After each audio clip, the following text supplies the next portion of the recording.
Welcome to the Politics Guys, a place for bipartisan, rational, and civil debate on American politics and policy. I'm Michael Baranowski, a political scientist at Northern Kentucky University. With me today is my regular co-host, Cleveland area attorney and Republican factotum, Jay Carson. Good morning, Mike. Morning, Jay. How are you today? I'm pretty good.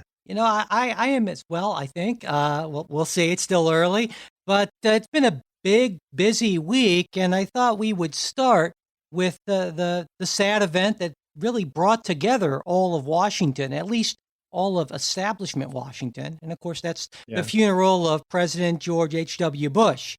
Will and I talked about Bush on last week's show, but I wanted to get your thoughts on President Bush, I guess, as well as how you think President Trump has comported himself during, kind of a rare week in the Trump era where the focus wasn't entirely on him all the Yeah. time.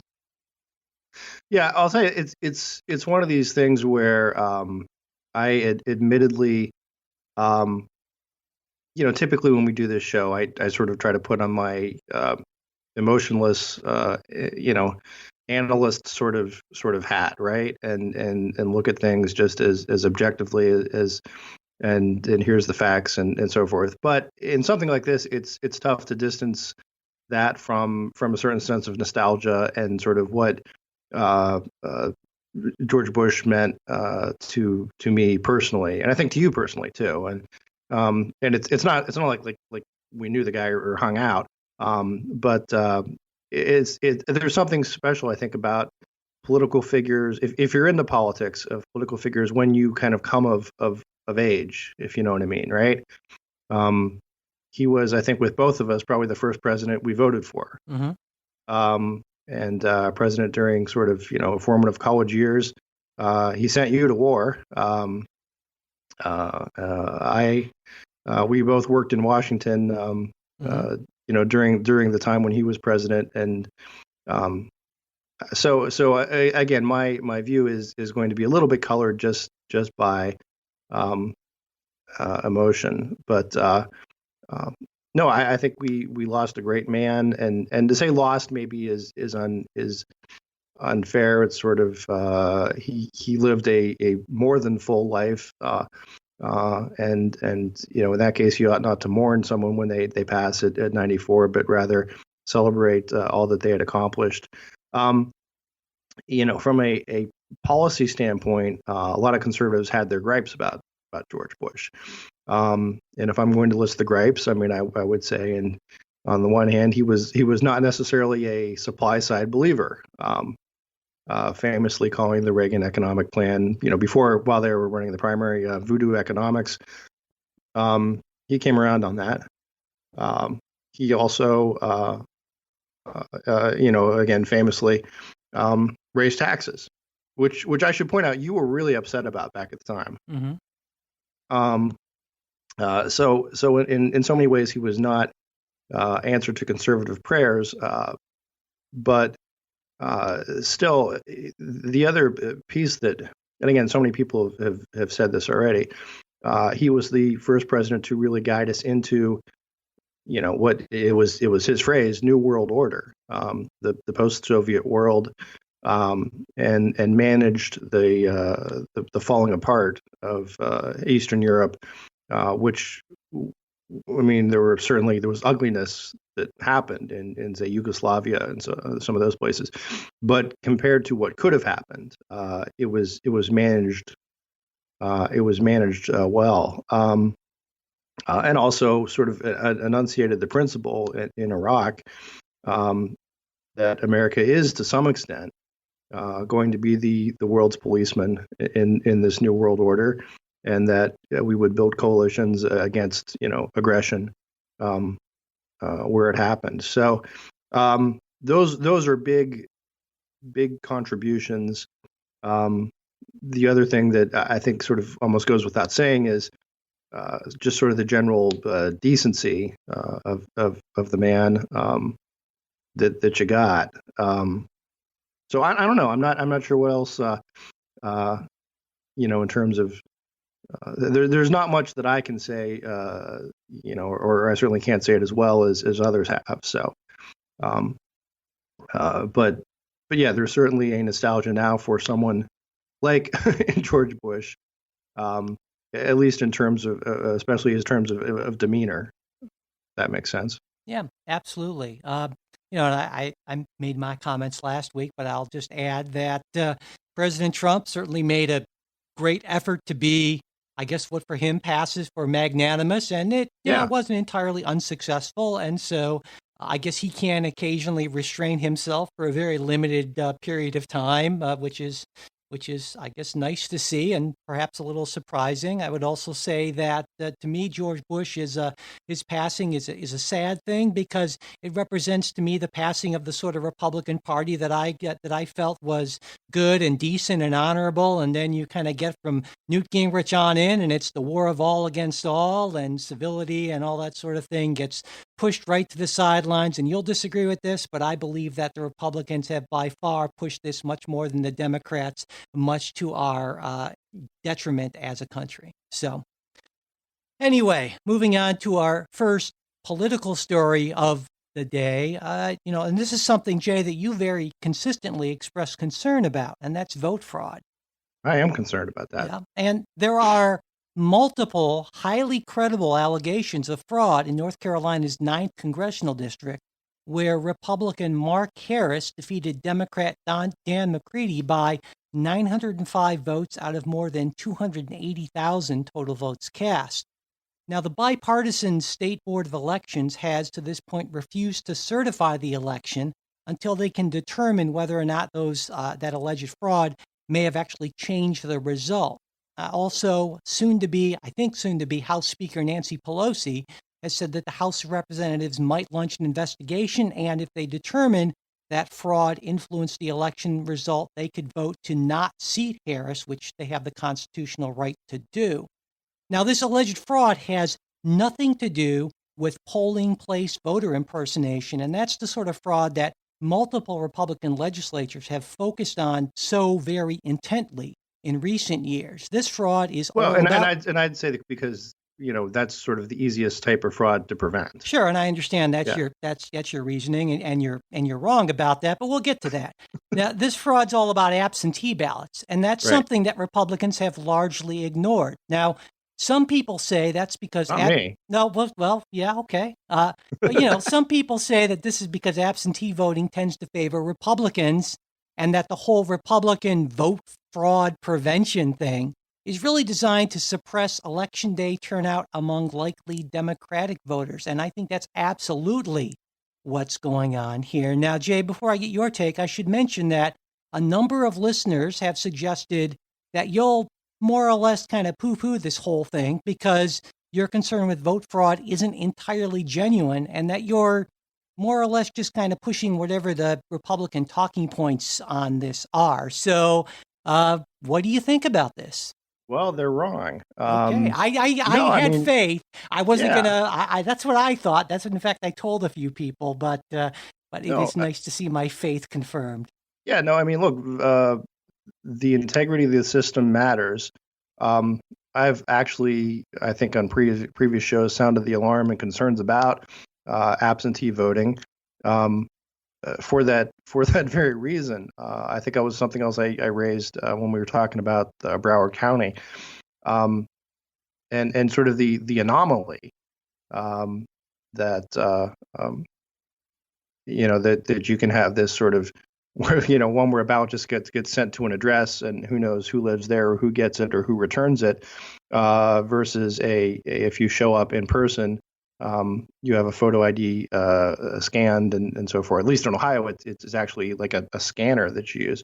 So no, I think I've said this, for years. I mean, I think absentee voting is a big problem. Early voting is a big problem. I don't see a reason for it.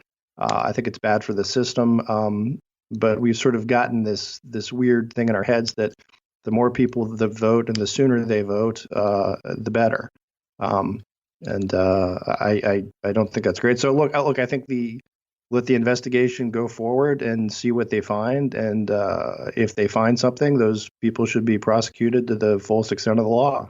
Yeah, and I think certainly that there's a strong case, it seems like, on based on the evidence that we have, that there should in fact be a new election. Now, as the law reads, in fact, North Carolina Republicans are even saying, Republican officials are saying, well, if there is indisputable evidence that it would have changed the election, any kind of fraud, then there should be a new election. But as the law reads, the board can call for a new election, not just if it would have changed it, but if there's some question as to the overall fairness of the election. And that's a different standard. And so I think that's kind of what, obviously, Republican officials don't want to see essentially what they feel is their win taken away. And I certainly get that.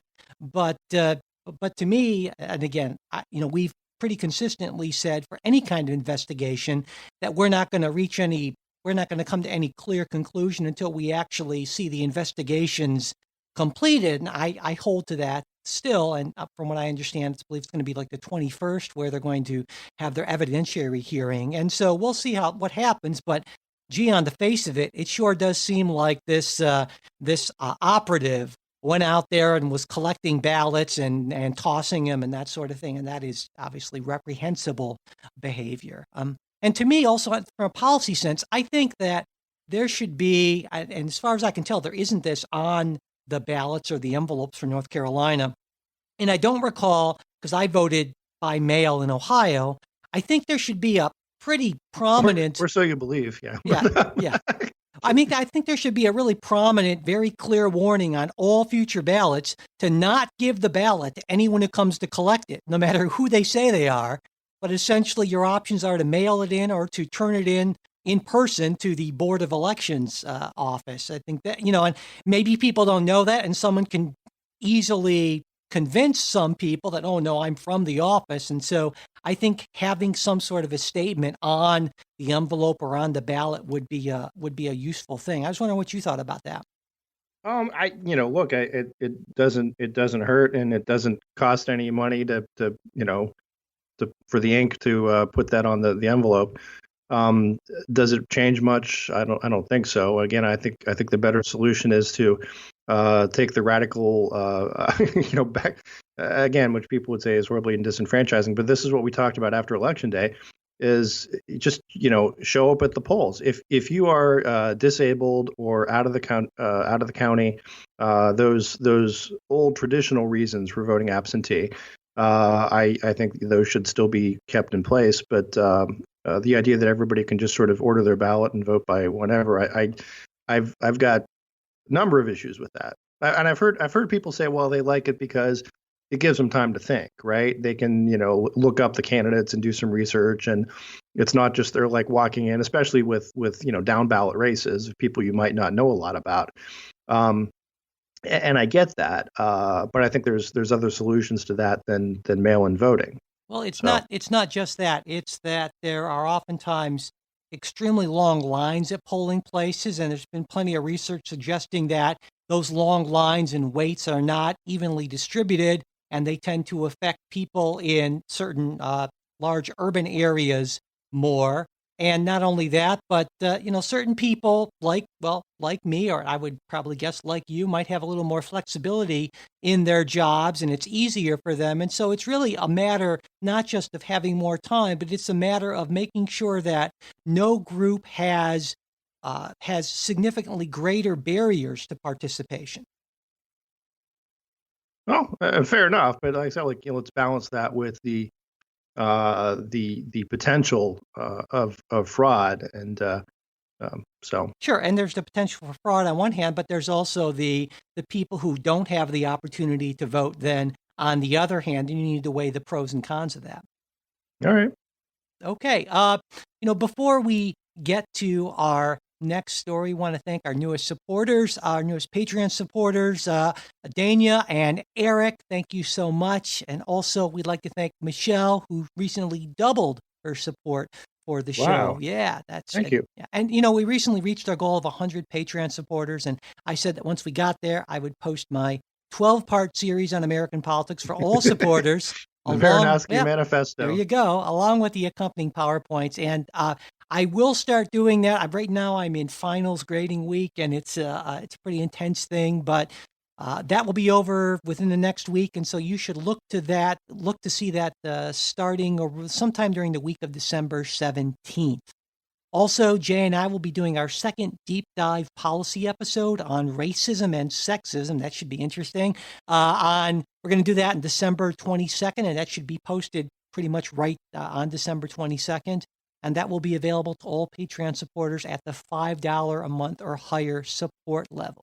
So you can get all that great stuff when you become a supporter of the show. And to do that, just go to Patreon. You can go to our Patreon page, patreon.com/politicsguys, or just go to politicsguys.com/support. And there are all kinds of ways to get there. And we really do appreciate your support. Thanks very much. I don't have a manifesto with PowerPoint slides to. No, that's do, probably. But I'll work on one. That would be good. We can make that a special premium for listeners. All right, moving on. This week, lame duck Republican state legislatures in Wisconsin and Michigan put forward legislation that would limit the powers of incoming Democratic state office holders. Now, according to Republican Robin Vos, who's the Speaker of the Wisconsin State Assembly, the number one priority for us is to restore the balance of powers between the two co-equal branches of government, which, hey, I think that's a great sentiment, though it certainly seems strange to me that Wisconsin Republicans would all of a sudden be concerned with the balance of power between two co-equal branches of governments now that Democrats are coming in at the last minute. When they had plenty of time. They trusted the guy who was in there before, and they don't trust the so it's person. The balance of power really isn't an issue when your people are in. I think they don't really understand the basic concept, essentially. Or maybe they are just, FOS. I think that's probably it. Anyway, now to me, this is a pretty clear attempt to kneecap incoming Democrats. And that's not to say that it's necessarily illegal or unconstitutional. A lot here depends on how the state constitutions are written and interpreted, as well as whether or not the laws cross a separation of powers line by giving the legislative branch powers that are clearly not legislative in nature. And I should mention, we've seen this before. And I don't know that these do, because I think the specifics of what we're talking about are important. Sure. It's again, the way the mainstream media has reported this is mostly they're taking powers away from the governor. Well, yes and no. No, particularly I want to hear the no part, because I get the yes part. I guess no. The answer, I guess, is yes. Yes, it is yes. But are those powers that were exclusively the governor's? It would be the question. For example, one of them has to do with in Wisconsin would require the assent of the legislature before the governor would withdraw from the lawsuit against challenging the Affordable Care Act. So look, is that that's borderline at best. But wouldn't you agree if the elected representatives of the state of Wisconsin ought to have some say in the state's policy as to when lawsuits are brought or dismissed? I don't know. That sure does sound judicial, executive, and not legislative in nature. That's my sense. But again, I think it's a borderline type issue, and to me, it's just another example of and it's largely Republicans doing this. I mean, we saw this in North Carolina in 2016 when Roy Cooper was elected governor, Democrat. He was a Democrat, and there were a whole bunch of instances where state courts have just said to North Carolina, you've just gone to the legislature, you've gone too far. In fact, just a few days ago, they tried to take away some of the governor's appointment powers and said you can't do that. And it's this isn't an everyone does it type of thing. Well, in a sense, but it's not entirely correct. I mean, there was a recent analysis of this in the Columbia Law Review, and found that this is kind of asymmetric. Republicans do it not only more, but they push harder at the legal boundaries than Democrats. Well, I'm not sure how they quantify the push harder at the legal boundaries. Meaning that they do more things that get overturned. Well, all right. But I'm not sure that's that goes to win-loss record and not to push hard on the legal boundaries. Sure, I understand why you would have a vested interest in not admitting that your party has pushed a lot harder at these norms. And to me, that's what really gets at me. That two things. Well, first off, I think this is a great example of what happens when you basically just throw out norms and try to do everything through laws. I mean, laws are blunt instruments, and when But you this is what we so often talk about. That yeah, isn't it better to have something go through a democratic legislative process rather than just have it decided by rule? And that so many of our no, problems, you're missing my point. state level, are that we do things simply by rule or executive fiat You're missing rather my than working point. through the legislature. Yeah, you're totally missing my point. Okay, In fact, and I'm kind of surprised because you claim to be a Burkean, and yet you're right. missing my point here. All right. My point here is that we have these unwritten rules, we have these norms of behavior, and one of these political norms is that lame duck Congresses do not try to, or lame duck legislatures do not try to essentially kneecap the incoming administration because they're upset that they lost. There's that, and that has been, I mean, and certainly that's pushed against a little bit here and there, but that's what I mean about a norm of behavior. You don't do that. You accept your loss with a certain amount of grace and you move on. And that's happening less and less. And the problem is when you say, well, hey, it's not illegal, well, then there's all kinds of unethical stuff that can be done. I mean, there's all kinds of unethical stuff I'm positive that President Trump does that is certainly probably not illegal. And that's when we just toss out these norms of behavior and we say, well, it's not illegal, so it must be okay. I think that's, and that's something conservatives. I'm not clear. I guess my point is I'm not clear why it's unethical. Right? For the sitting legislature that has been duly elected by the people of Wisconsin to say there's a policy in place right now regarding this litigation, this lawsuit. It is the will of the legislature, is the will of the people, as expressed through their representatives, that suit not be dismissed. It's the will of the people as expressed to the representatives. So the people who just recently elected these, I mean, I don't know. Right. It seems like you want to have it all kinds of different ways here, Jay. I think that's look, if the incoming legislature disagrees, they can change it. They can rewrite it, right? The incoming, sure. I think you're missing the point. And again, it's surprising to me because I have thought in the past that you're. Well, I totally get the Burkean point. I guess my issue. I don't think it's necessarily. I don't see this as being a norm because it does happen pretty frequently and all the time. I mean, if you look at in the past, I mean, it seems to me you're being a selective Burkean when it benefits your party. So here's an example would be in 2008. After the legislature passed a bill. One of the things had to do with, you'll like it, class action lawsuits. And it was approved by the legislature on the final day of session of that year. The legislature then adjourned. Governor Kasich had been elected. He was governor-elect. He was going to be coming in 2 weeks. But because of sort of a quirk in the Ohio Constitution as to when the new legislature is sworn in versus when the new governor is sworn in, there's a period where you have the new legislature but the old governor. And Governor Strickland vetoed this bill after the legislature had left in order to kneecap the incoming governor. And there was no provision that the legislature could then override that veto because they'd gone home, or they were out of office, literally. So I mean, look, that happens, and the world didn't come screaming about the loss of norms and so forth. And that's the sad thing. If you look at so many of these late Obama administration rules and regulations that were put in, in some cases, literally on the last day, for the very purpose, knowing that an incoming administration couldn't live with them and would have to take steps to repeal them and would take the political heat for that. That happens. That happens all the time. Look at and again, if you want to jump way back, John Adams, right?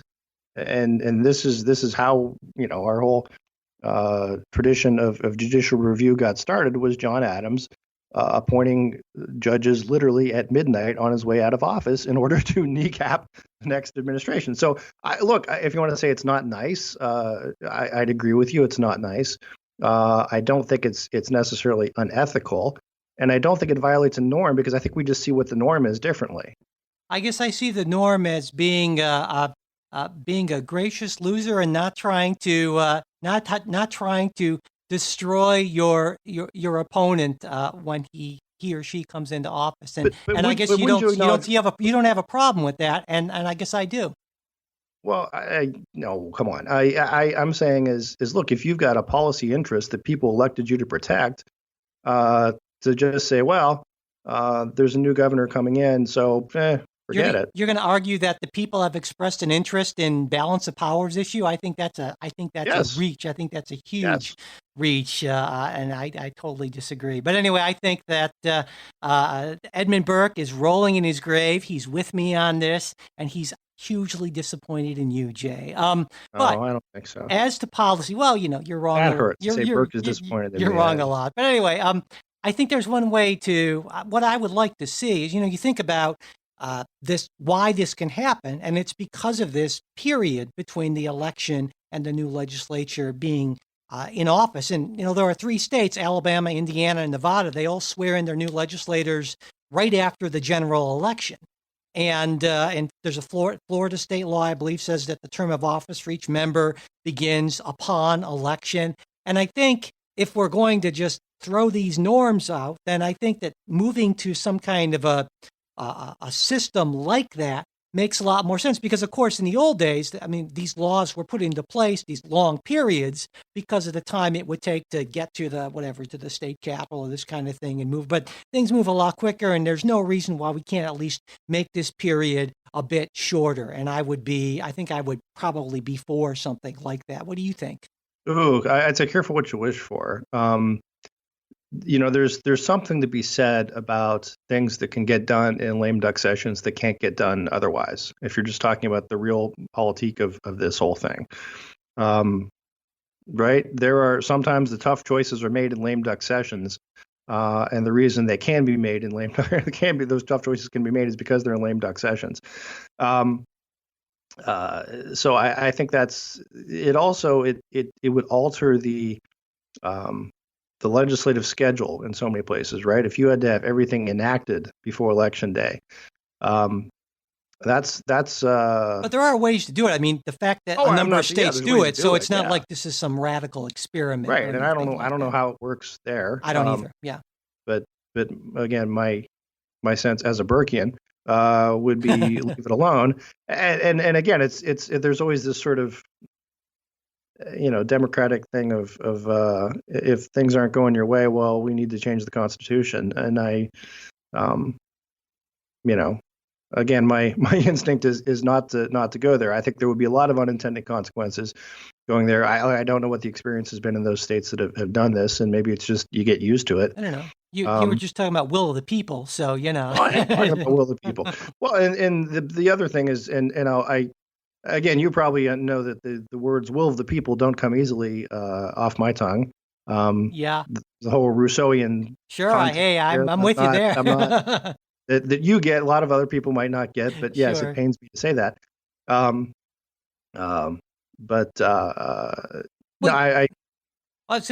will say something. I think that we will agree on this, because there are a number of things we don't agree on. But this argument that somehow doing this is undemocratic, and that to me, if you're a legislator, you are elected for a set term, and if that term ends, you can act the day before that term ends, and that's completely legitimate. It's not like absolutely. You say, well, our term sort of ends after the next election. I've never bought that. Just like when Mitch McConnell was making his argument about, not having hearings for Merrick Garland, I thought that was a ridiculous argument too, for the exact same reason. So if you want to change when that term ends, that's a different thing. But arguing that it is on its face not okay to do simply because your term is, well, not over, but someone new has been elected, I don't buy that argument. And I know you agree with me on that, I'm sure. Yeah. And I would say something that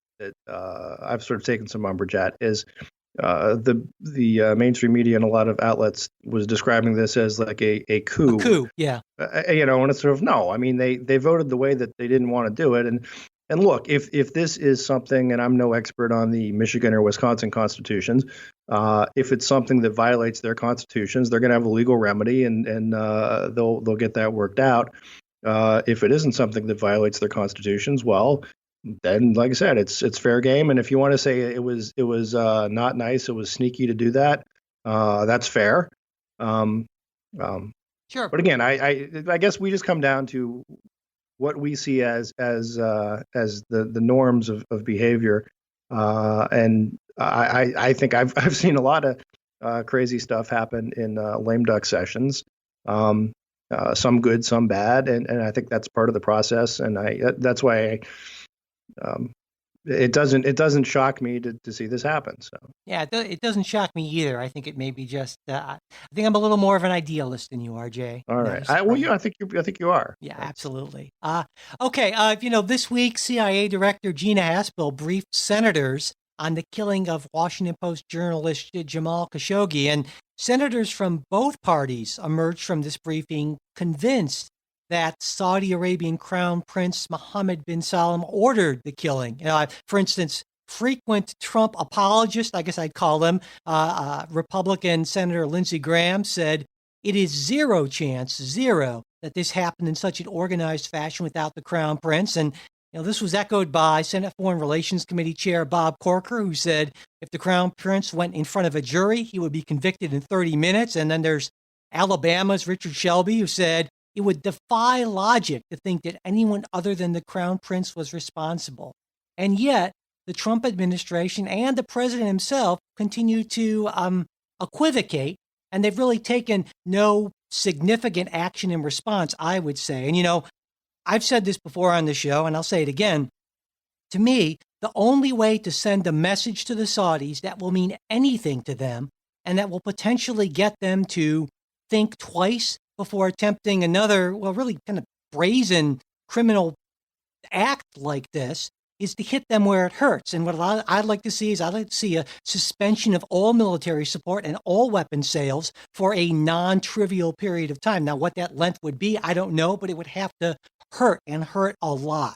So that's my position. Jay, what do you think? I mean, what's your sense is, number one, what do you think about what the senators are saying? And I think that I wasn't, I have not been you're not briefed the by the briefing. CIA direct, Sure. CIA director. But my sense is that the senators are probably all have it right. I mean, that would seem to be certainly the vast weight of the evidence of the public evidence would seem to support that. The vast weight of common sense would seem to support that the prince was directly involved. And if they're saying that they're this certain, having been briefed, well, I think that's probably what happened.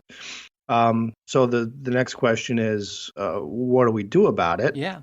And that's the more difficult question. I'm against this, automatic withholding of arms and so forth. Just again on the realpolitik thing. And here again, we're going to come down as being an idealist. But it's a bad world out there, and we sometimes have to deal with some pretty bad characters, and that has been the norm historically. We've given Saudi Arabia a pretty enormous pass on an awful lot of stuff. I mean, well, they are major. Let's consider though the pass we gave to the Russians during World War II.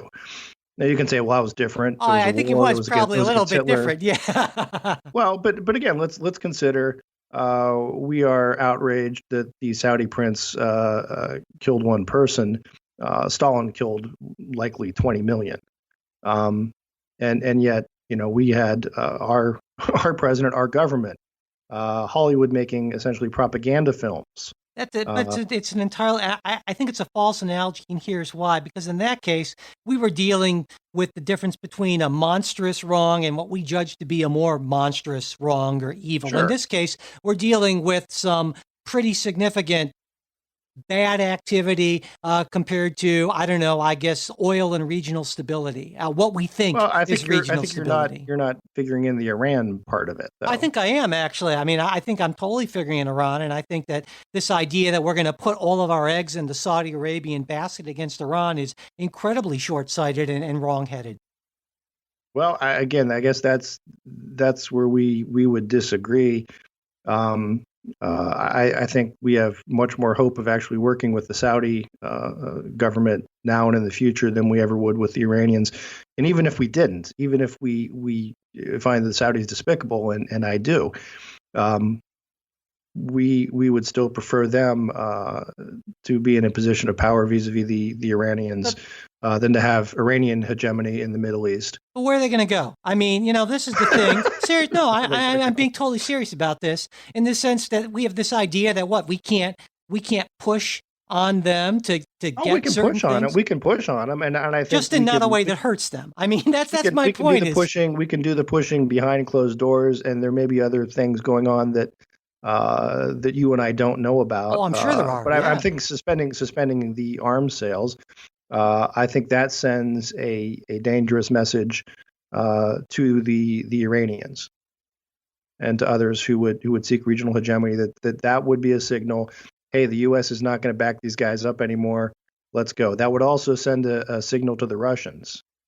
See, I would think the U.S. is pulling out here. The U.S. is in retreat on these issues. I disagree. And I think it's, look, and that's the real politic. I'm saying that twice in one show, of the world we live in. And well, let me tell you something, Secretary Kissinger. I mean, I totally disagree with you on this. And that's, I think, this to me is a great. This would be an example for Trump to show American strength, to say we're not going to be pushed around. We're not going to let you just dictate the terms of our partnership.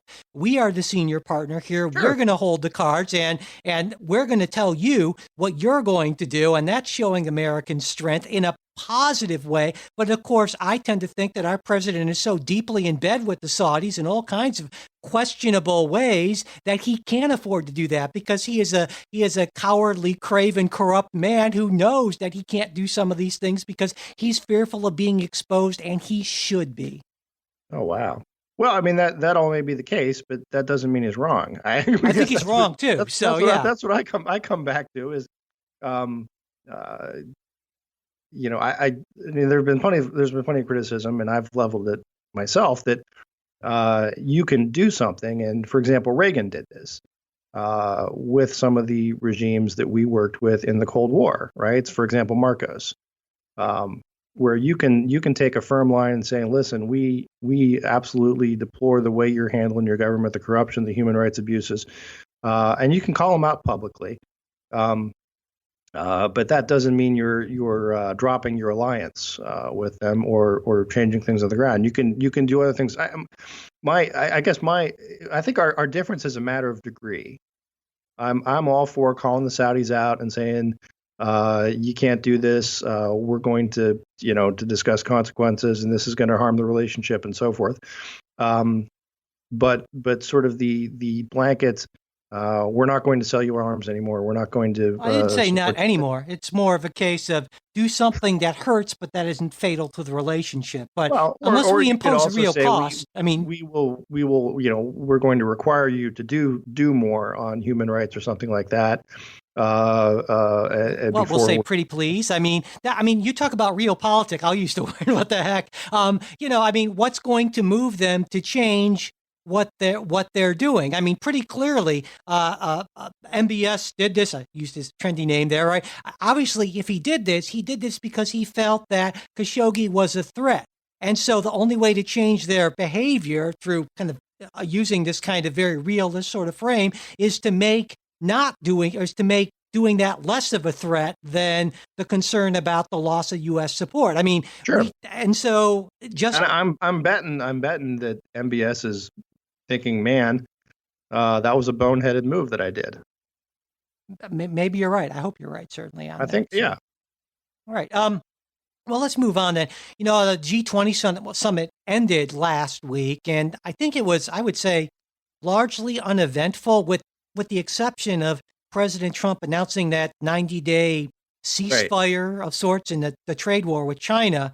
And then, of course, right after the conference, the president took to Twitter and claimed that China had agreed to a number of concessions, and Chinese officials said, no, we haven't. There was a great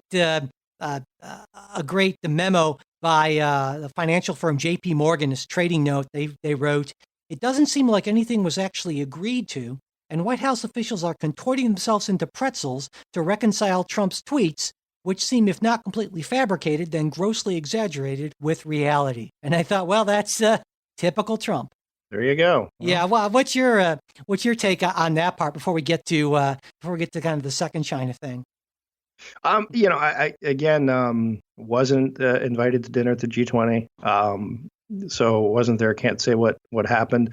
My sense is obviously there must have been some sort of progress, right? Now I don't. Again, we'll know more as we continue to talk. At this point, I'm concerned, and you know me, I am not a fan of tariffs. No. And I think what he's doing is the whole 90-day suspension, and then maybe it kicks back in. I have to say, from my standpoint in the private sector, of working with a lot of clients who are in manufacturing and are in international, buying and selling overseas, this is a nightmare.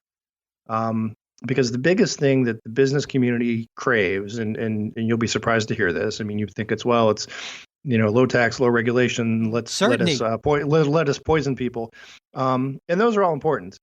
But the biggest thing that the business community craves is predictability. Yeah, absolutely. And this is something of they can't figure out what are our prices going to be 30 days down the road, 90 days down the road. When Captain Chaos is your president, I mean, it makes it pretty tough. Yeah. So that is a big concern, and the markets are reflecting it. So I think Trump is going to hopefully come to his senses, or this is just part of his way of negotiating. He announces, they've already agreed to all this. As a way to sort of, that's his first negotiating point, if you will. You know what I mean? He floats it, puts it out there. Then they have to come back and say, no, we didn't agree to that. And then you say, well, why not? And, I think that's part of the game. I think it's part of just the way he operates. But it is terrible for people who are trying to do business. Yeah, I mean, it's the whole kind of keep everyone off balance, which markets understandably don't like at all. And there's no way to run a country, I would say.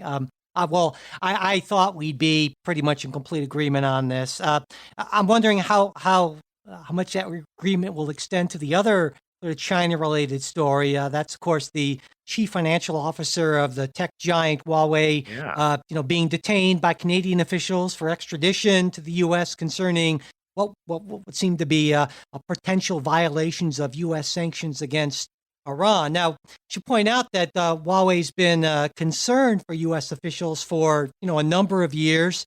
It's a huge firm, right? Seventh largest tech firm in the world, world's second largest cell phone manufacturer, largest manufacturer of network equipment for phone companies and internet companies. And U.S. concerns here revolve around, number one, the company's ties to the Chinese government, and kind of related, the possibility that their equipment could allow China to more easily spy on anyone who utilizes that stuff. And obviously, this development can't be good in terms of moving toward a resolution of U.S.-China trade disputes, especially since a big part of our concerns in the U.S. revolve around intellectual property theft and that kind of thing. So, right.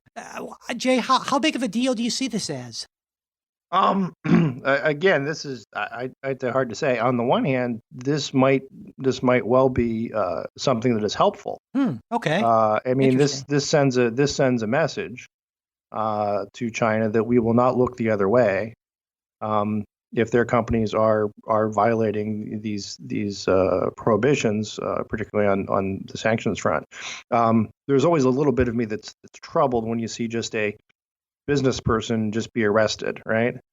That was the case in with the Japanese automaker thing. That's just because again, there's so much government involvement, and when we start arresting CEOs, we better have a good reason to do that. In this case, okay, going to say more so than with regular people. No, well, yeah, yes and no. Okay. Yeah, because CFOs are special. They get they're a special class, I guess. Huh? Well, it's I would say Keep digging, there. Jay. No, I would say this would be a situation where government stepping in to say we are going to, sort of take control of your business, or we are essentially aiding a rival business. That's sort of the concern I get when you have these sort of, and again, I'm thinking of the, and gosh, the name escapes me because I wasn't expecting I'd talk about this, but in Japan, I want to say the president of Nissan, Uh-huh. who was arrested and has been detained and really held without charges for like a good 2 weeks now, and no one's given any good reason. But that's a completely separate story. But I'm just saying that's my I see a potential for abuse there. From what I understand, I mean, look, it's the Canadians that they're not typically an authoritarian regime that just goes around grabbing people. Right. And we have extradition treaties, and we ought to honor those. And the Canadians are going to honor it, and we'll take it from there. So maybe this sends a message to the Chinese that we will not be messed around with. And I don't know. It depends how that message is received. I mean, maybe it makes them angrier and does roil the trade wars even more, or maybe it gives them a sense of this is, we're not kidding. Yeah. So well, and this is an area where I have some issues. I think that the Obama administration and previous administrations for a while now, the Bush administration before that, did not push back hard enough on China on a lot of these issues. And so, in a way, I understand the Trump administration's desire to try something different. I just disagree with doing it in a unilateral, tariff-focused way. I think the way to do it is sort of the way that, well, the late George H.W. Bush would have done, is to try to build some sort of a multilateral international coalition. That was his way, and that's my way as well, generally speaking. So I certainly think that's a huge issue, and we need to hit them where it hurts. And maybe you're right. I certainly hope you're right that this is a move in that direction. So.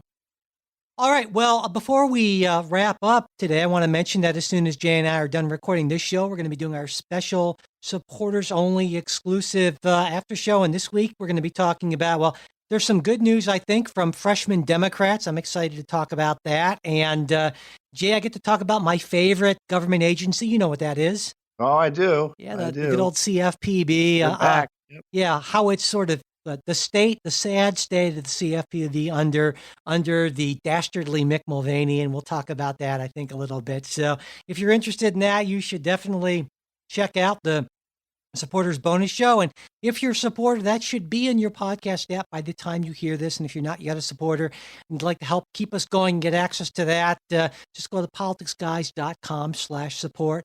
Also, if you could, supporter or not, it'd be great if you could subscribe to the show, share this show with friends, enemies, co-conspirators, you name it, whoever. That would be great. We would appreciate it. And if you want to get in touch with us, mail@politicsguys.com. There's also our Facebook page where you can message us, and we post stuff throughout the week. That's facebook.com/politicsguys page. We're also on Twitter @politicsguys. The executive producers of the Politics Guys are Michael Baranowski, Jay Carson, Trey Orndorff, Will Miller, and Bruce Johnson. Today's show is produced by Michael Baranowski. We'll be back with a new show on Wednesday. We hope you'll join us.